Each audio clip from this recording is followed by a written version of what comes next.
नमस्कार, आम्ही कामरगाव शाळेतील विद्यार्थी आहोत. विकसित भारत ब्लूथॉन 2025 आत्मनिर्भर भारत यावर आमची झाडूची थीम आहे. आम्ही कामरगाव या गावात राहतो. हे गाव कोयनानगर धरणाच्या बाजूला परिसरात आहे. बाजूच्या परिसरात आहे. इथे खूप पाऊस पडल्यामुळे दमट वातावरण असते. त्यामुळे इथे इथल्या लोकांच्या घरात खूप जाळ्या आणि त्या जाळ्यांमध्ये खूप कीटक होतात. ते जाळ्या साफ करताना लोकांच्या अंगावर कीटके पडतात आणि त्यामुळे त्यांच्या त्वचेला खूप जास्त नुकसान होते. म्हणून आम्ही झाडूची छत्री बनवलेली आहे.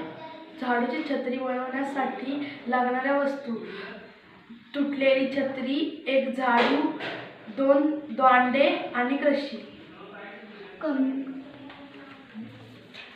कमी खर्चात व कमी वेळेत आपण ही छत्री बनवू शकतो व आपल्या अंगावर कुठली घाण पडणार नाही व ती आपण छत्रीत पडलेली घाण डस्टबिनमध्ये फेकू शकतो. धन्यवाद.